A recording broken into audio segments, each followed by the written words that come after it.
क्रूरता काय लेव्हलची असते हे मी तुम्हाला सांगणार आहे।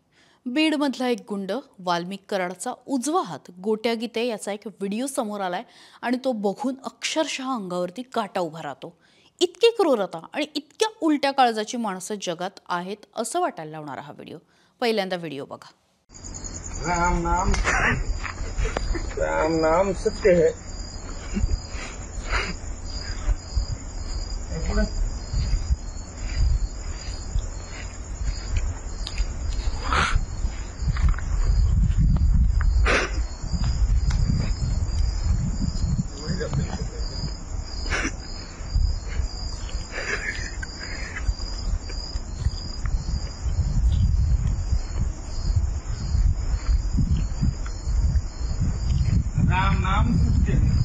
राम नाम सत्य है। या व्हिडिओमध्ये गोट्या गीते काय दाखवतोय ते सांगते। त्याला जर एखाद्याला मारायचं असेल ना तर त्याची पद्धत सांगते। ज्याला संपवायचं आहे त्याच्या दारात मध्यरात्री नैवेद्य ठेवायचा आणि तिथेच राम नाम सत्य आहे असं ओरडायचं। मग दुसऱ्या दिवशी त्या व्यक्तीचा जीव घ्यायचा।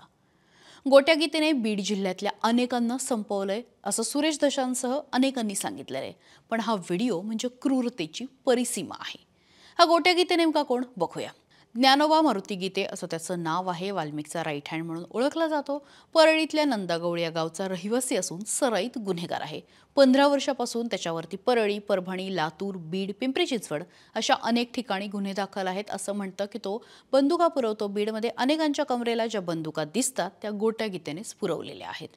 त्याच्यावरती कुठले गुन्हे दाखल आहेत तर देहूमध्ये जगद्गुरू संत तुकाराम महाराजांच्या मंदिरातला चांदीचा मुखवटा त्याने पळवलेला होता आणि या प्रकरणामधला तो मुख्य आरोपी होता। पिंपरी चिंचवडमध्ये एका प्रकरणामध्ये केलेल्या कारवाईमध्ये पिस्तूल विकणाऱ्या आंतरराज्य टोळीचा पर्दाफाश करण्यात आला आणि त्यामध्ये सुद्धा गोट्या गीते सापडला होता।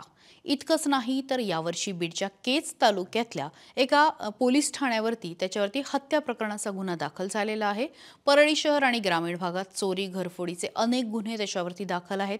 परभणी जिल्ह्यामध्ये सुद्धा याच पद्धतीचे गुन्हे दाखल आहेत। अटक करून तुरुंगात रवानगी सुद्धा झालेली आहे, मात्र तो पळून गेला होता। लातूर जिल्ह्यातल्या रेणापूर इथे चोरी, दरोडा, घरफोडी असे गुन्हे त्याच्यावरती दाखल आहेत। 2017 मध्ये झोपडपट्टी दादा विरोधी कायद्याअंतर्गत तडीपार सुद्धा झाला होता।